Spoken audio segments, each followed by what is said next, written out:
నవ్వు 40 విధాల మేలు అన్నదే వైద్య సూత్రం. ఈ నవ్వుల సూత్రాల్ని అవపోసన పట్టింది గుంటూరులోని లాఫింగ్ క్లబ్. ప్రపంచ నవ్వుల దినోత్సవం వేడుకల్లో భాగంగా వైవిధ్యమైన విన్యాసాలు చేస్తూ క్లబ్ సభ్యులు సందడి చేశారు.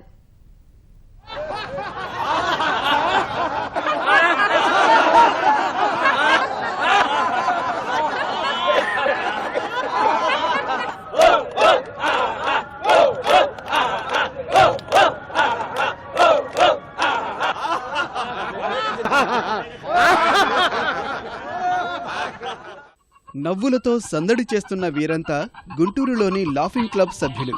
న్యాయవాదులు, ఉద్యోగులు, పదవి విరమణ చేసిన వారు, రాజకీయ నేతలు, వివిధ వర్గాలకు చెందిన ప్రముఖులంతా ఒక్కచోట చేరి సందడి చేశారు.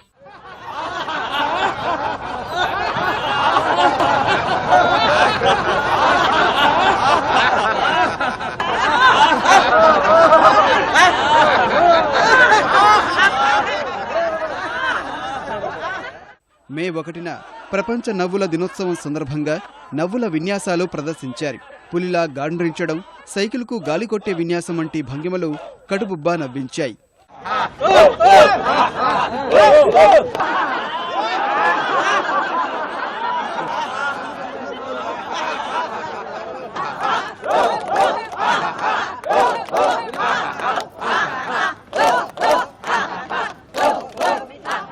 నగరంలో 9 ఏళ్లుగా లాఫింగ్ క్లబ్ నవ్వులు పూయిస్తోంది.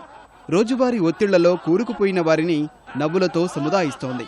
నవ్వితే పోయేదేముంది, అనారోగ్యం, జడత్వం తప్ప అంటున్నారు ఈ నవ్వుల రాయళ్లు.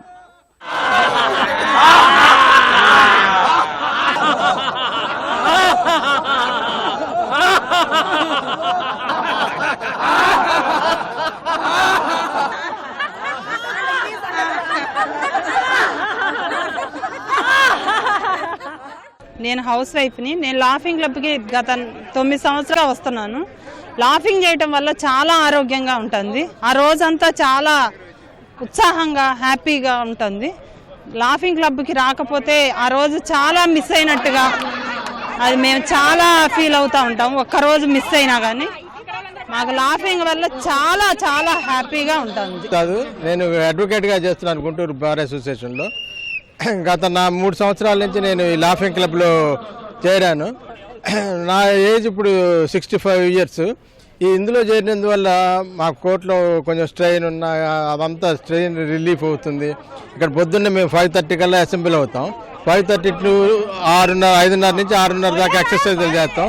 ఈ ఎక్సర్సైజ్ చేయటం వల్ల ఏంటంటే బీపీలు, షుగర్లు ఉన్న వాళ్ళు షుగర్ కంట్రోల్, బీపీ కంట్రోల్ అవుతుంది.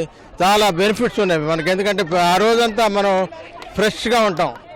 కుల మతాలకు అతీతంగా, ప్రాంతాలకు అతీతంగా అందరూ కూడా కలిసిమెలిసి పాల్గొనేటటువంటి ప్రక్రియ ఈ లాఫింగ్ క్లబ్ అనేటువంటి దీంట్లో తప్పనిసరిగా ఒక మంచి ఆరోగ్యవంతమైనటువంటి, సుఖప్రదమైనటువంటి జీవితం పొందటానికి తప్పనిసరిగా ఉపయోగపడుద్ది.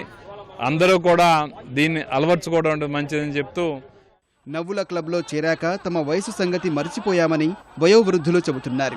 అనారోగ్య సమస్యలు దూరమయ్యాయంటున్నారు.